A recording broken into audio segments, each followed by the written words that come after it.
This time we are bringing up this old sketch right here and making a new race of people for my fantasy world I'm building. There are going to be 4 different parts to this video, at least for the talking. Reworking the design, the average life, society, enemies and allies, and so on. First we're going to start out with reworking this design.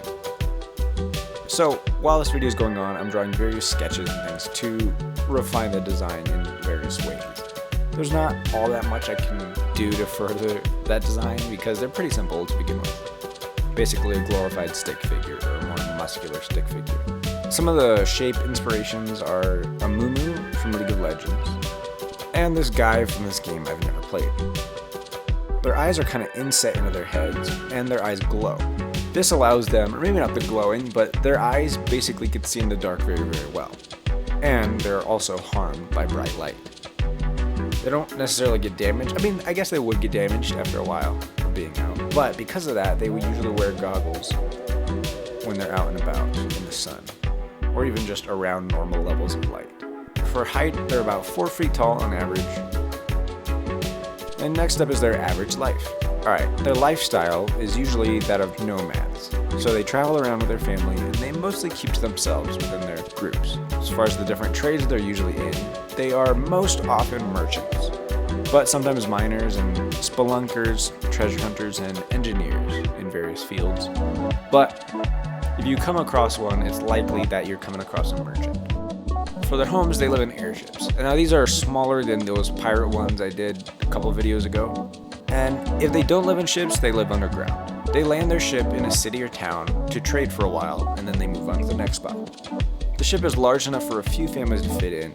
There's small hovercrafts inside, storage for all their goods and artifacts, lots of bedrooms, gardens, and mining technology, and such. For clothes, they have a general assortment of ponchos, pants, vests, gloves, goggles, overalls, boots, scarves, and random hats. Just whatever combination they feel like putting on of those. They don't really wear much besides these. Now some of their hobbies are knitting, making wood puzzles, training animals, playing instruments, very sad instruments, caving, and cave cartography. And they can make a pretty good amount of money selling those maps because most people can't go down there and explore as easy as they can. Now for their society. You probably expected me to make some comment about that in the last video, but nope, that's this one. Some of their values. They admire hard work and skill. They don't really like academic stuff. They appreciate honesty in trade and transactions. Family bond is very important to them. They always keep their word on pain of death. Well, maybe not pain of death. Well, let's say pain of death. Basically, they don't give out their word that often. And when they do give it, they're gonna keep it. They value telling the truth, and they admit wrong very quickly and ask for forgiveness very quickly. They admire someone who masters their craft, and they all pretty much seek to master their craft. And they are very picky when selling, by which I mean they reserve the right to not sell you something if they don't think you're gonna take good care of it, especially if it's like an artifact or something. Okay, so there are multiple families that buy a ship together. That's how they can generally afford these bigger airships. Usually those are going to be siblings or cousins or just friends that group together to buy a ship. And this is what forms a clan. Clans are usually friendly with other clans, but they take time to warm up to other people.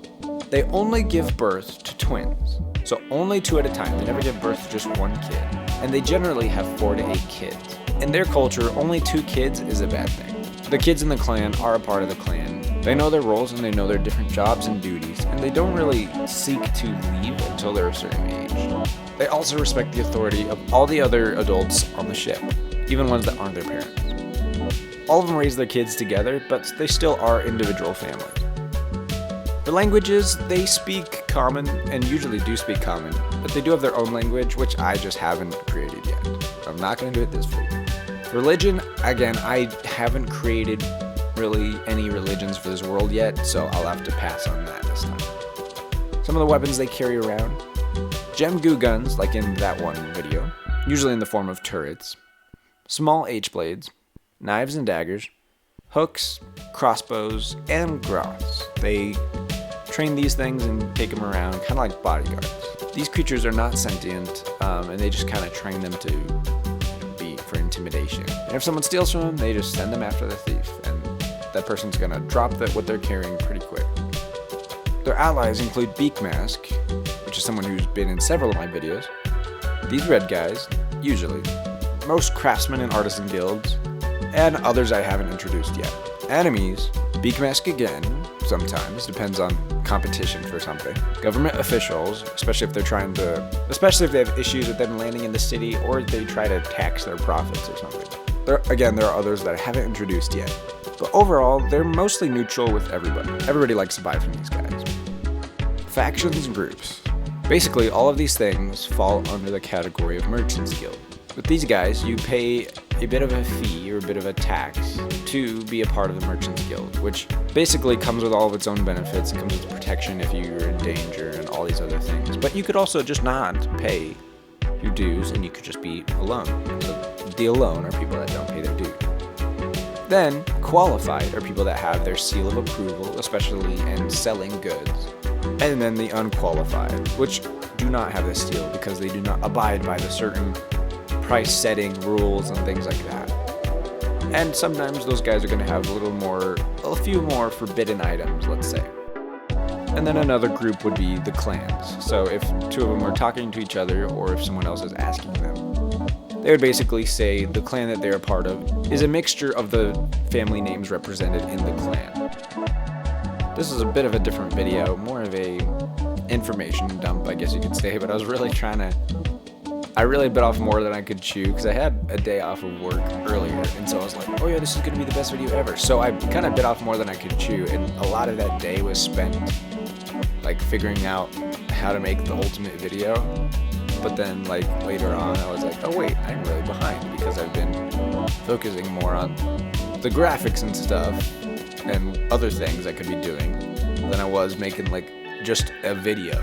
So this is kind of just having to be thrown out there, unfortunately. Hope you enjoyed, and these guys are going to be featured in a lot of stuff in various stories. It's kind of like if in a game, if an exotic shop popped up, it would be one of these guys. So they're not just the regular marketplace people, they're gonna be someone who occasionally comes in and lands, and they have cool goods from faraway lands. So that's kind of the deal with these guys. But yeah, thanks for watching, and I'll catch you later.